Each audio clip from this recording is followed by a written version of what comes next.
Hello and welcome to the Ice Guys. This is the show that takes you into the world of the National Hockey League. Every game, every day, from a betting perspective. With pro sports handicappers, Ian Cameron, Alex B. Smith, and various guests from the world of hockey and sports betting. And now, here's your host, Ian Cameron.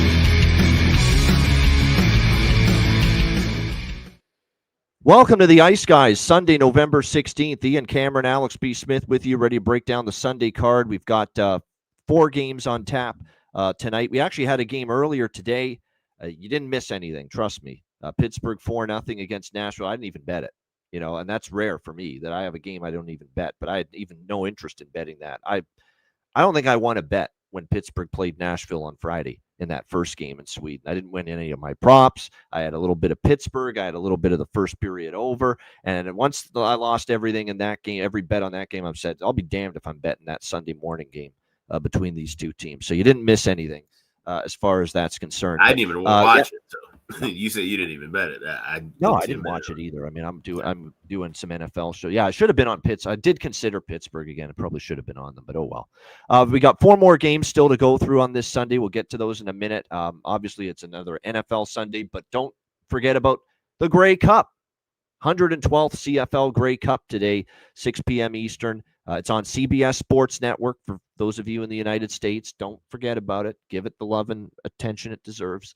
It should be a good game. I don't know about the halftime show. The MGK. I know who MGK is, Machine Gun Kelly, but I can't say that the music's all that great. Yeah. I'm not trying to spring a whole lot of money for that halftime show, huh? Although I have heard that college football tune that ESPN's using of his, the run back, whatever that song is that they keep playing all the time. Yeah. I know that's his, but that's the halftime show. Grey Cup, looking forward to that later on today. Yesterday in the NHL was a up and down day when it could have been a massive monster day is the best way to describe it for me. I mean, we were this close with, the Montreal over streak getting snapped. The best bet was Toronto-Chicago over, the Leaf 13-game over streak, which you knew was going to end at some point. That getting snapped. Those 2 losses hurt. We did have 3 draw winners, and draw season rolls on. We had obviously the draw hitting for both me and Alex with Edmonton, Carolina, and with New Jersey, Washington, both of those games going past regulation. But I also had draws in Boston, Montreal, Toronto, Chicago, and the other one in that stretch was LA, Ottawa. And so close. 1-goal margins, all 3 of those games, just this close to getting to overtime. So even the draw bets we're losing right now, it's like we're so close. Other than Philly, Dallas. That's the one that was a no-sweat loser. Philly, Dallas. That one had no real shot of going to overtime. But just, quickly, because I want to pick up the pace on the Sunday shows when we do these. Tampa 3-1. Nice job by them bouncing back after the bad loss against the Rangers. Credit to them. 3-1 win in Florida yesterday. Great job. I was interested in Tampa a little bit in that game. And sure enough, they get the job done 3-1 there. Minnesota shuts out Anaheim 2-0. So maybe this is the start of the regression, the slump, whatever you want to call it, for the Anaheim Ducks. But shut out by the Minnesota Wild. Let's tip a cap to the Jesper Wallstedt, 28 save shutout for the Minnesota Wild in that game. And I thought one of his best, if not his best game I've ever seen him play at the NHL level. I thought he was very sound. He seemed to be in control. Had to make a couple of tougher saves as well during the course of that game. So, again, nice win there for Minnesota, 2-0 over the Anaheim Ducks. Then, as I mentioned, all the evening action, we had some close calls with some of the draws. We shit on the Buffalo Sabres a bit. Let's give them a little credit for a change. I mean, they're losing. They're riddled. They're on this long road trip. They're probably feeling some fatigue. They're down 4-1 at one point to the Detroit Red Wings last night. So easy to say, it's not our night, and here we go again, another loss. We got to give them a little credit, to come all the way back from 4-1 down and win 5-4 in overtime. Great, nice job by the Buffalo Sabres. Tage Thompson, I think that's one of the better games I've seen him play in a long time, whether it was out-muscling DeBrincat in overtime, just, basically swinging him, swatting him away like a gnat on the game-winning goal there, and finding Michael Samuelsson for the game winner. Matthias Samuelsson. I'm thinking of the former Red Wing, Michael Samuelsson. Matthias Samuelsson for the game winner. But Thompson had a goal before that. That's the Tage Thompson you want to see more often. Assertive, aggressive, playing with some physicality. And he had a really good game there for the Sabres. And what a win for them. Give them credit. That was a tough spot. Brutal loss on the flip side for Detroit. You can't lose that game, if you're the Detroit Red Wings. But lose it they did, 5-4. Edmonton 4-3 against Carolina. Nice win for the Oilers. Carolina, kind of a tough spot back-to-back after playing Vancouver the other night.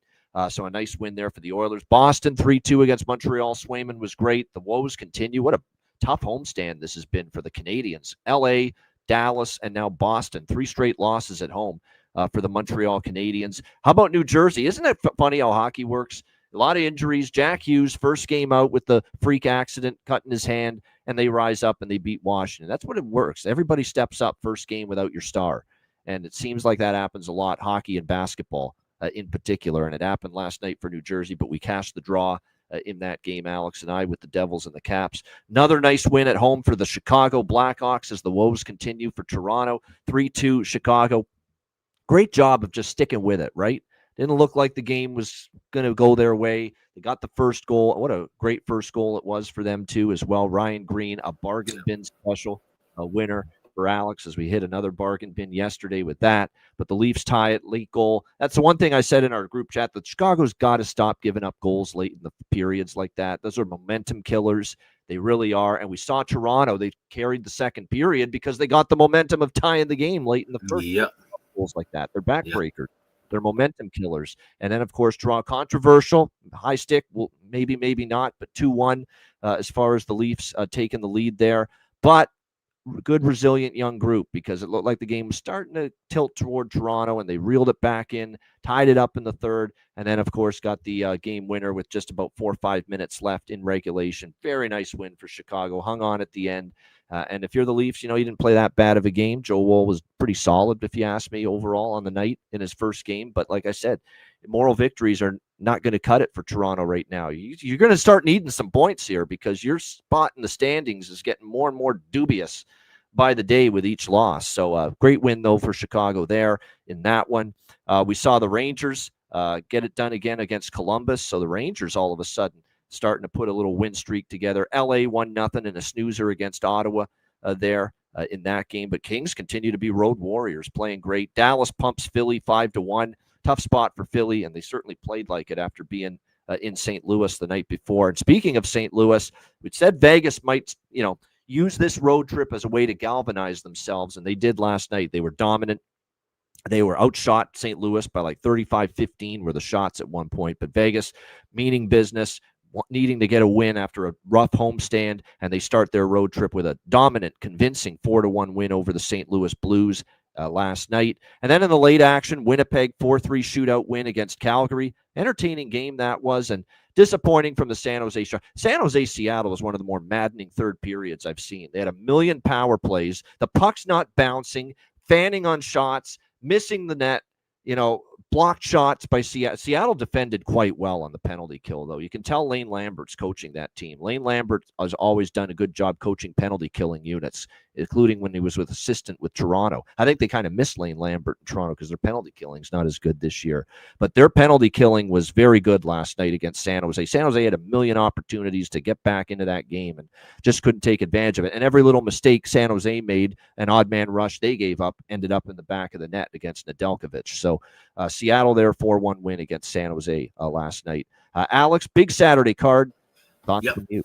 Yeah, huge Saturday card. And like you said, a lot of, we're seeing these close games continue to rise. And at one point, it had to be around maybe 8 o'clock, 8:15 Central Time, where all of the 6 o'clock games were tied. It was just incredible when you watch it. My eyes lit up. I'm like, holy shit, man, we could be this could be payday here coming up in the next 30 minutes. It was looking as if every game was going to go into OT and well into the third period. And to see, like I said, Chicago with a great resilient effort to get a goal late and break through. We saw a couple of draws that we cashed come in, like I said, Devils Capitals.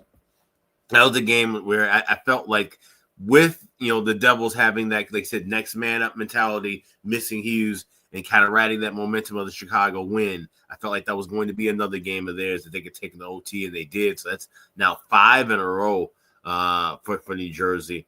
Looking at the Edmonton and Carolina, it's another team. Edmonton now playing some real close games, and it's not necessarily that they're playing down the teams going to OT. That's a good Carolina team that they're hanging around with. It seems just everybody they match up with. They're just not really able to separate from teams. And we're talking about, somebody in the chat talked about this yesterday, but you can find value now within taking a side in regulation because of the fact that we're seeing more of these plays go into regulation. You have to be careful now, of course, picking little spots of which games do or don't go into overtime.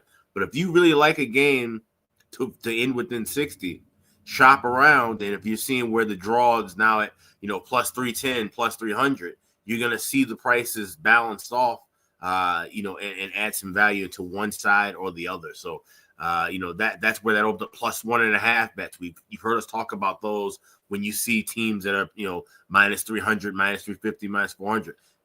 We haven't seen those teams that necessarily just blow their opponents out of the water yet. So you have some value still now grabbing plus 1.5 if you're laying minus 130 or less. So this draw season is creating other potential opportunities on the board besides just hitting the three ways and regulations. One note I wanted to make about with that Hawks game too, it was a clear high stick in that spot with the Maple Leafs. And with a team, a couple of years ago, that younger group, that would have broke them mentally, and Toronto would have ran away with that game 5-2, 6-2. They stuck with it. Blashill, you could see him, he's turning about as red as his tie last night. He wanted to get all over the refs, but he held his composure, and the team went right with him. The more I watch him interact with the coaches, the more I watch him interact with the team, Michael Pekka as well, the way that they interact with this team is a lot more different than what we saw in the Richardson regime, in the Colton regime, in these regimes prior. That balance makes a difference, and you're seeing those results immediately on the ice, and you're seeing them keep their composure on the ice, and that's how they were able to win that game yesterday. I was impressed with Jeff Blashill in his Chicklets interview, which I finally saw on Friday. Mm-hmm. Yeah, I thought he came across very well in that. A lot of good thoughts, a lot of good observations about not only the team he's got this year, his first year as head coach, but hearing about what he heard about Bedard and some of his players from past seasons, and then just saying, you know what, blank canvas, clean slate, let me see it for myself before rushing to any judgments. And like I said, he came across very well, and you got to give him credit. I'll be the first to admit, was Jeff Blashill my number one choice to be the head coach of this team? No. But I'll tell you what, he's done a nice job early, and I like what he's been certainly able to get this team to be a more structured group, play more as a unit on the ice, and at the same time still allow those young kids to show their talent, show their skill, be creative with the puck. That's a very delicate balance to walk as a head coach. The defensive discipline with still not handcuffing their ability to be creative with the puck. Yeah. And right now, I think they've got a nice balance and blend of that now, the Chicago Blackhawks. And it is unfortunate to see Nick Foligno suffer the hand injury. Yes. He's now going to be out 4 weeks. But in the grand scheme of things, it's not the worst injury in the world. Yeah. It's 4 weeks. He'll still be able to skate. He'll still be around the team.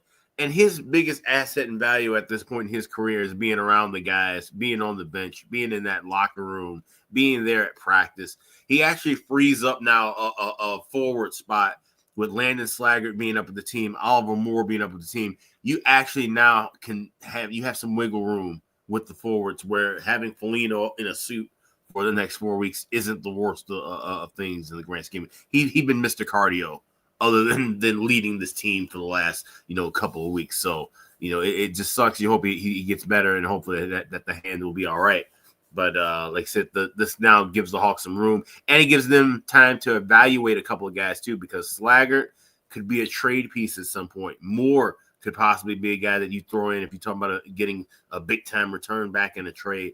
Now giving these guys some consistent time in the lineup for the next couple of weeks, get to see what they really have and where they can slide into this role, not just for now, but for the future. Yeah, no doubt. That's actually a good call, Nick Foligno. A little resemblance to the head coach of the Philadelphia Eagles. Yeah, they were each other for Halloween. That was a really cool thing. Like Nick Sirianni actually was trick or treating with his kids wearing a Hawks 17 jersey, and then I guess the last couple of years, Foligno 1 year for a party went as Sirianni dressed in Eagles gear, and his wife was dressed as the Lombardi Trophy. So that's pretty funny how they did that. Yeah, that's pretty cool. They definitely recognized that there was a resemblance between the two of them. No question about that.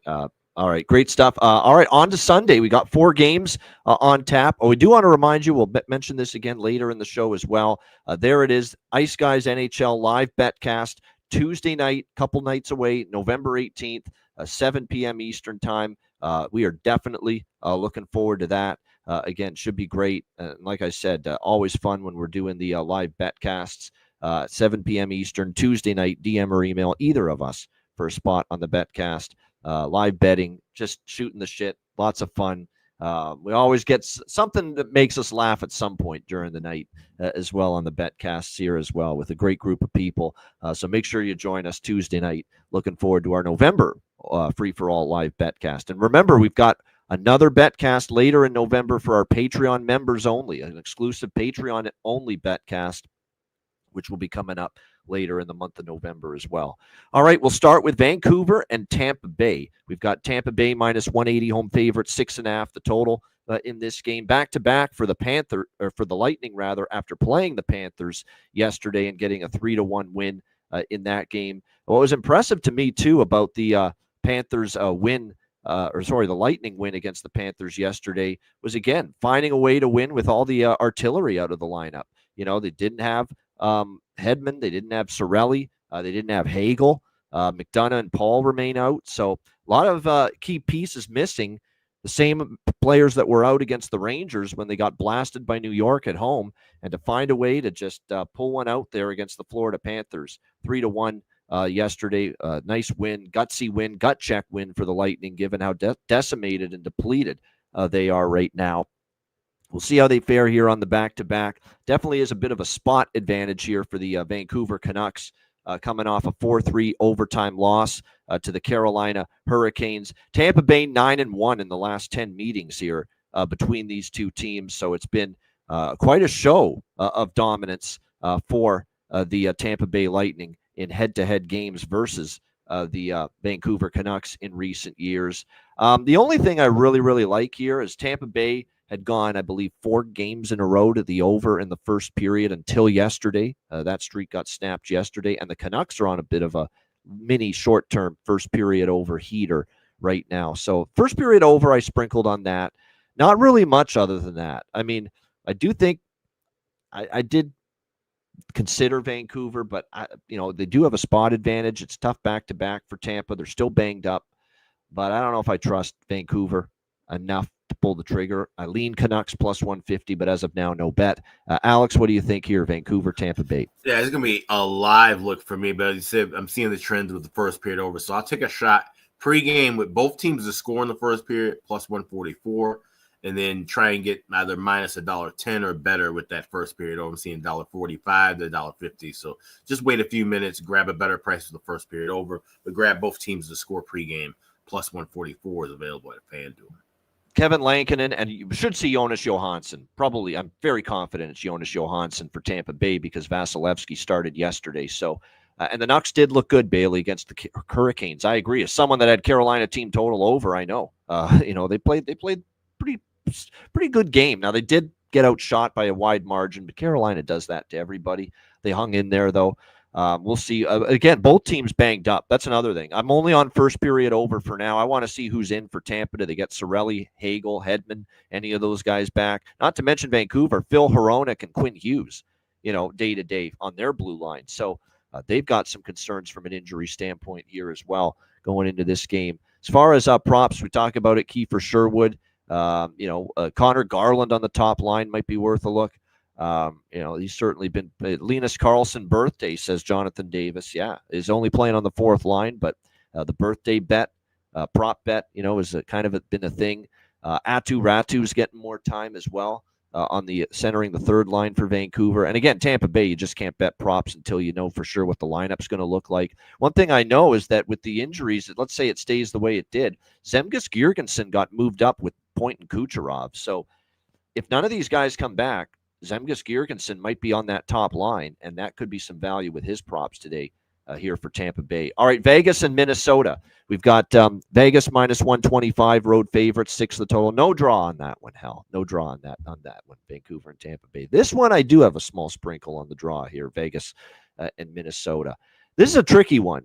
I really think there's legitimate momentum now for Vegas. They needed a win. Get on the road, get away from home, focus on business, focus on bouncing back. They did that 4-1 win against St. Louis. They could easily roll that momentum from that victory into this game here against Minnesota. That would not shock me. But it is Minnesota getting a crack at Vegas for the first time since getting bounced in the playoffs last year in the first round by the Vegas Golden Knights. Odd start time, yes, 3 p.m. local in Las Vegas, 6 p.m. Eastern, 5 p.m. Central in Minnesota for this game. Vegas, like I said, the draw, definitely I'm going to sprinkle on that.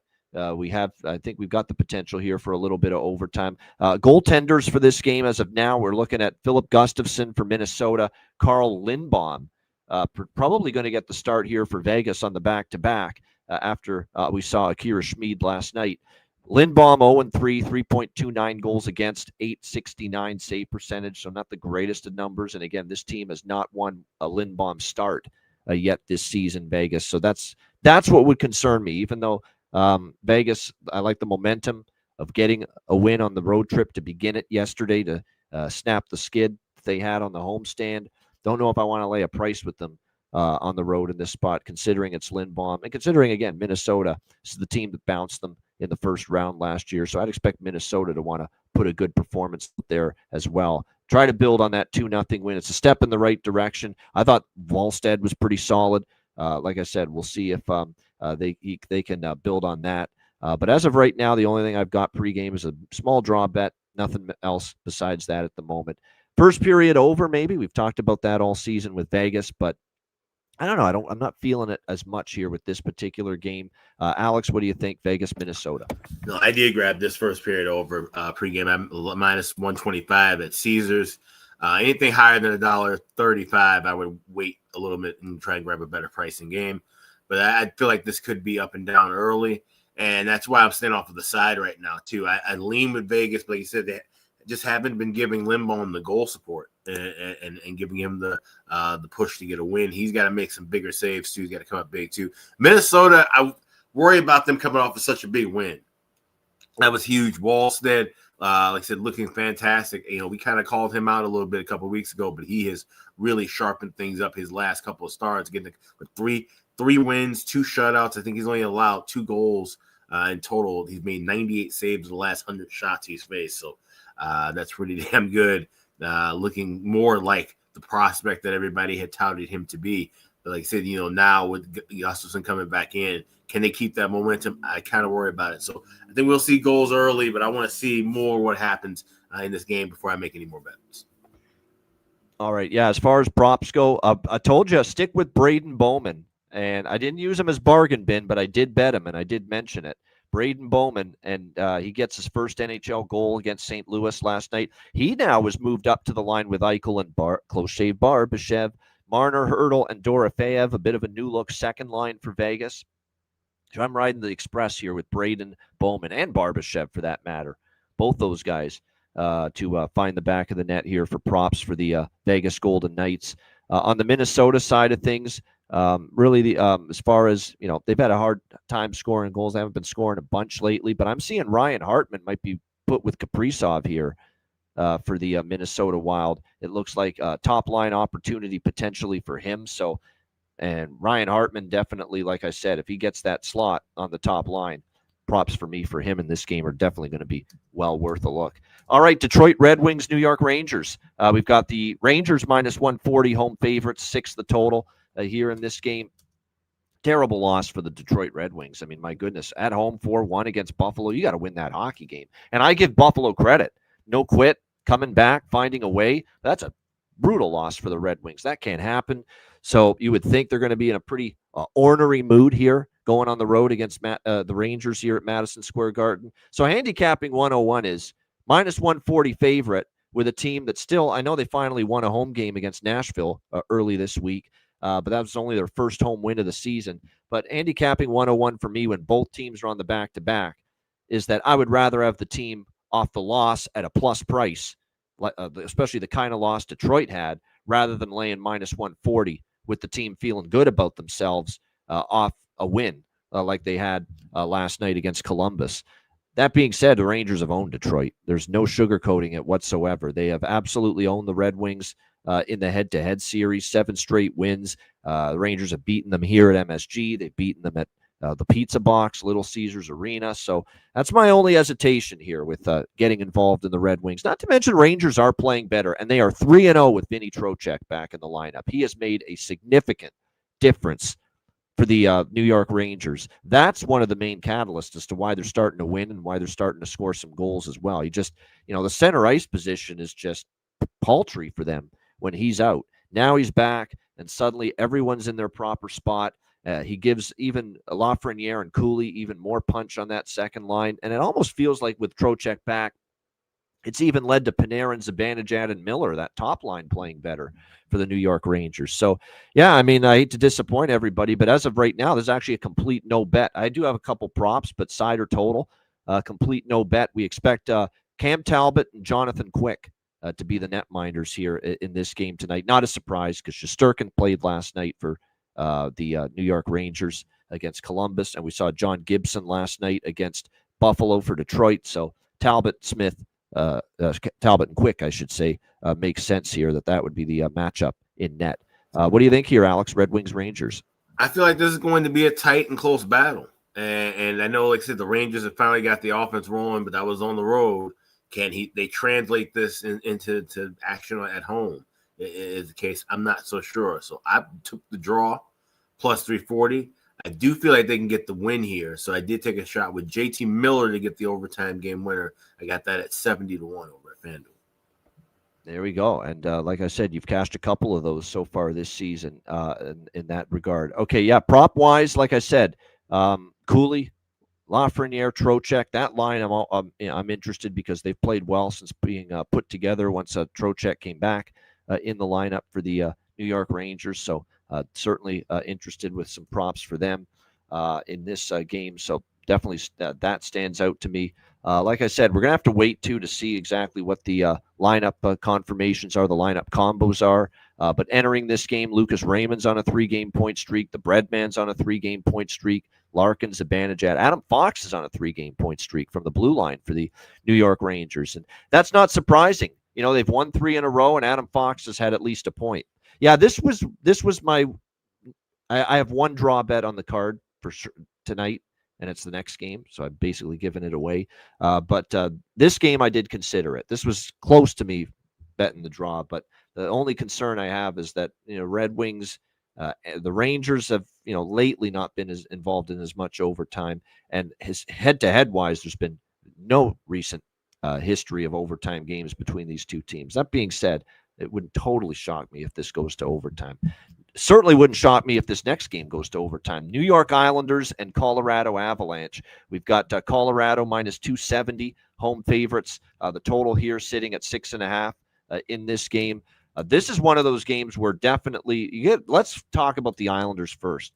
They're playing good. They've got confidence. Matthew Schaefer is a rock star right now for this hockey team. What he continues to do on a regular basis, it's been something else. Leading defenseman in the NHL as far as goals on the season. Like I said, it's been a real impressive start to his rookie campaign. The Islanders have now won 4 games in a row, and they've done it against some pretty good teams too. Maybe not so much Rangers, but New Jersey, Vegas, Utah is tough on home ice. And that was a brutal spot. Second game of back-to-back for the New York Islanders, and they still found a way to win in Utah in overtime in that game. So the Islanders have confidence. If you're Colorado, you got to be ready to play this game. And Colorado, we know, has been phenomenal of late. 7-1 their last 8. 5-game win streak. 2-0 on this homestand so far. Wins against Anaheim and Buffalo. But the Islanders have been a very, very surprisingly feisty team. Their goal-scoring prowess has gone up. Ilya Sorokin in net is starting to play better. And John Massey remarked on it that he's starting to make some more high-danger saves, which is good to see. saves that maybe he's not supposed to make. He's making those saves right now for the New York Islanders. Sorokin's projected but not confirmed in net. Scott Wedgwood, of course, back in net here for the Colorado Avalanche in this game. You look at the recent series history, too, and I remember this, talking Islanders and Avs head-to-head last year, talking about how it's just, for some reason, and this is even before the Islanders turned into more of an over team this year. Prior to this year, these teams had often been, back and forth in a lot of high-scoring games. 3 of the 4 games, all 4 games went over in the full game. 4-0 to the over the last 4 head-to-head meetings. 3 of the 4 cashed first-period overs as well. So I'm on over by Fecta here. Over 1.5, over 6.5. 3 of the last 4 meetings over first period have cashed. 4 straight full game over has cashed between these two teams. And I'm on the draw here. I do like this draw. I think it's got potential here. The Islanders have also been a bit of a thorn in the Avs side. The Isles beat them twice in both meetings last year. 5-2 on the Island, 6-2 here in Denver. The Islanders went 2-0 against the Avs. And then before that, the games in Colorado, 5-4 overtime win for the Avs and a 1-0 shootout win for the Avs. So the draw, and I am awfully tempted by the Islanders riding this wave at plus 220, but I'm kind of on the fence with that one because Colorado is right now playing some great hockey. Their offense has been good. The power play is dynamic. But at this price, I am very much tempted by the New York Islanders. Maybe I grab a little small piece prior to puck drop on this Islanders team, given the win streak, given their ability to, step up here on this road trip, beat teams like Vegas and Utah in particular, and Utah in a brutal spot. Let's not forget that. It's not only beating Utah, where Utah's played well at home, but on a back-to-back after beating Vegas the night before. So at plus 220, I might dabble in the Islanders here for a small bet, but also draw and over by Fecta. Alex, what do you think here? Islanders, Avs. So I like the over trifecta, but I'm betting, once again, both teams to score. Pre-game, you can grab that plus 148. I'll be waiting for a little bit better of a price because I'm not laying 150, 155 for that first period over. And I want to try and grab a 6 rather than a 6.5 with the full game over. But I did grab the draw as well. Plus 370. I see a plus 375 out there as well. You can grab for the best price available. Because, like I said, even with seeing some of these wins, they've been close 1-goal games back and forth, except the Isles haven't made it easy over the years against the Avs. So draw and then the over trifecta for me. There you go. Over trifecta and the draw for Alex here with the Islanders and the Avs. As far as how do we not keep going with Emil Heineman? I mean, we've talked about him forever and ever, playing with Horvat and Palmieri. We got a couple of situations here as well for these teams, as far as we've got former players now going against their former team.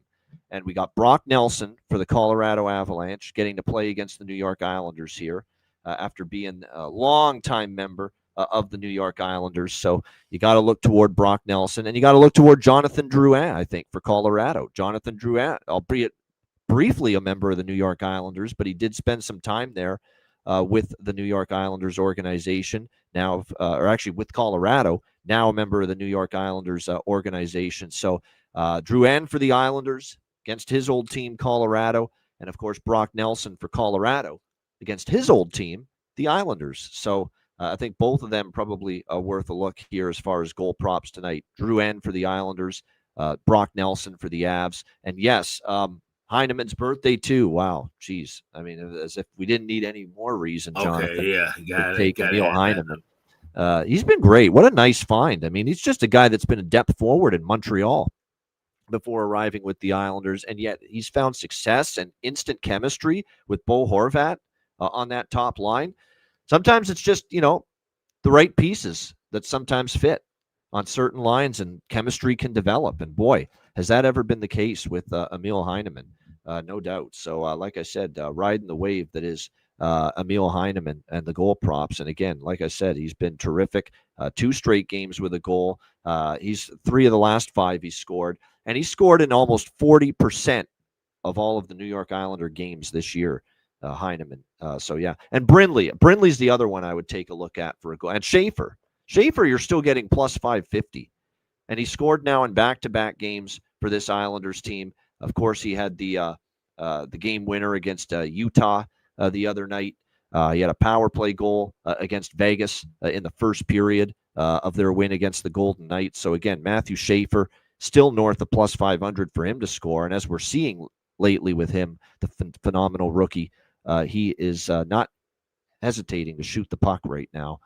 So yeah, Matthew Schaefer is probably still worth a look as far as a goal prop tonight in this game. All right, great stuff. Thanks to everyone in the chat for joining us on a Sunday. We appreciate it very much. Hit the like button if you haven't done so already. Check out wizardsportspicks.com and also check out the YouTube channel. Of course, Sundays is one of the 2 days each week I do the Beyond the Lines daily video hit for the Wizard Sports Picks YouTube channel. You can check that out there. Get on board. Premium picks, free plays daily on the website. I'm there, Alex B. Smith, Matt Robinson, and a great roster of handicappers. Make sure you check it out, wizardsportspicks.com. And make sure you check out the Patreon page, patreon.com/Ice Guys, $10 per month. Again, goalie charts, totals charts, bonus content. We will have a Patreon exclusive, members only, live betcast later in November.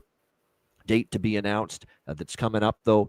So make sure you get on board before that. And, of course, our daily betting card gets posted each and every day. Sides, totals, player props every day posted on the page. So make sure you check it out. Again, your subscription goes a long way to supporting the show and keeping us rolling long term. So get on board, $10 per month over at patreon.com/Ice Guys. And also check out the Ice Guys store at iceguys.myspreadshop.com. You have until midnight Eastern tonight to save 20% off of all items in the store. Just go to the iceguys.myspreadshop.com, click on the redeem button at the top of the page, add all of your items to your cart, and 20% will be taken off at checkout. We've got some new designs up as well. Definitely want to check out the store and save 20% off. You have until midnight Eastern at iceguys.myspreadshop.com. Good stuff. Get on board for that sale before it expires. All right, bargain bin special of the night and best bets coming up right after we hear from our great Ice Guys sponsor.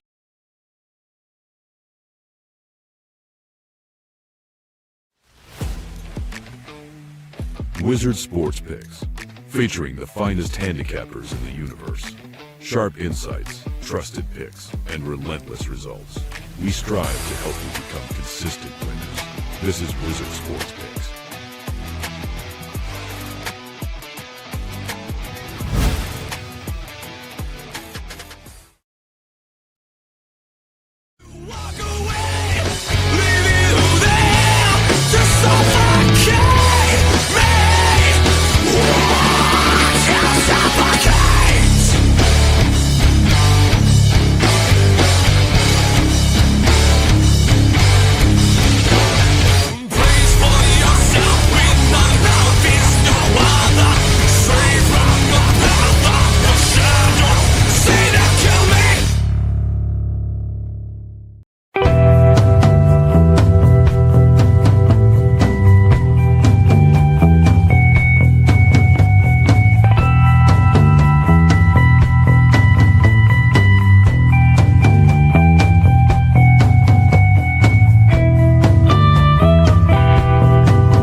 Kings and Queens shop.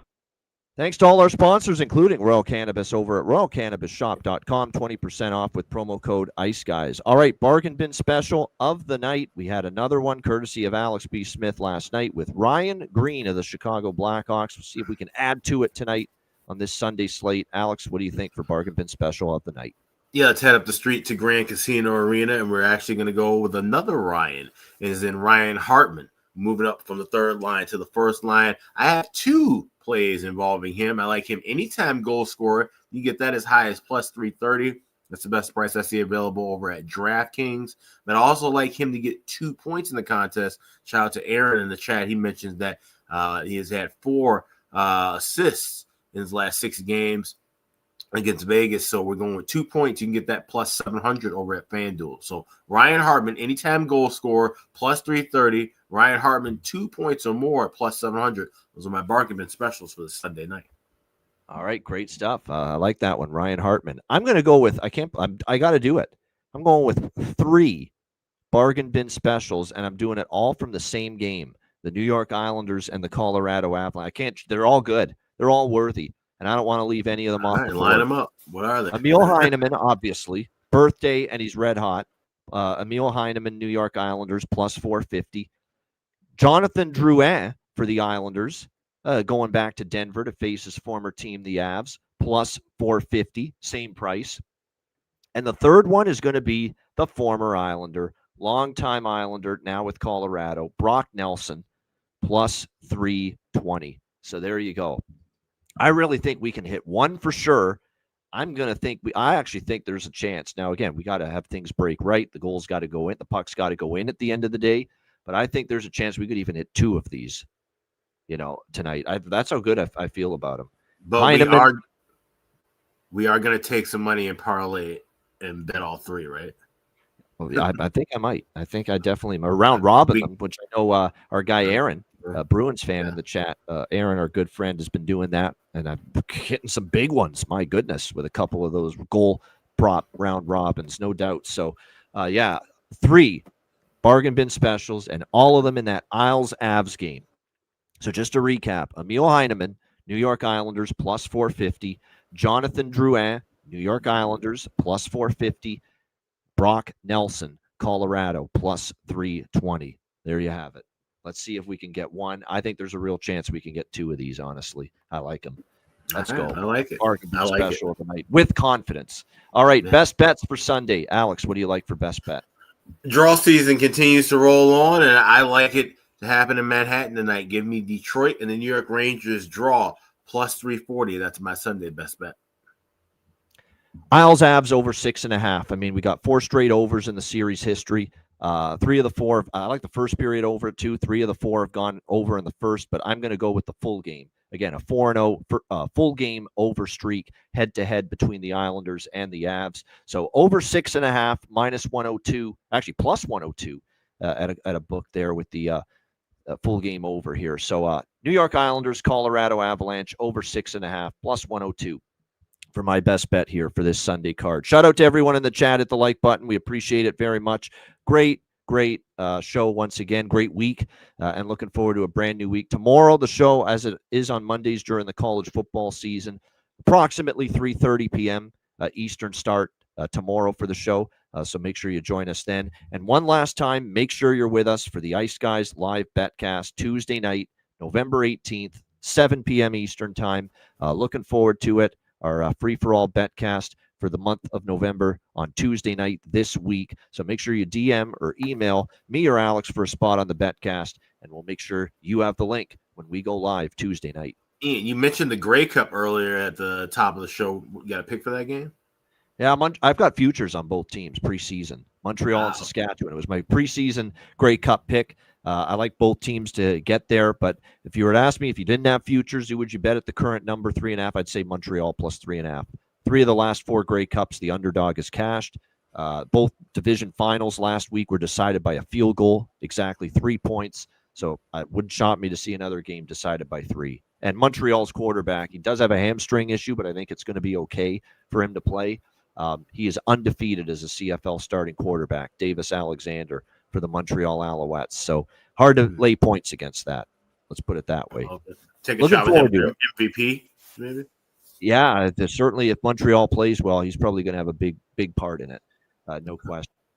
He'd be a good CFL MVP, Grey Cup MVP candidate. Looking forward. CBS Sports Network if you want to watch it in the U.S. A reminder, the Ice Guys is live 7 days a week, Monday to Friday, 2 p.m. Eastern, Saturday and Sunday, noon Eastern. If you can't watch the show live, download the Ice Guys podcast in audio form on all major podcast platforms. For Alex B. Smith, I'm Ian Cameron. Have a great Sunday. Enjoy the games and good luck. NFL and Grey Cup and NHL. And we'll see you tomorrow on Monday at approximately 3:30 p.m. Eastern time for another edition of the Ice Guys.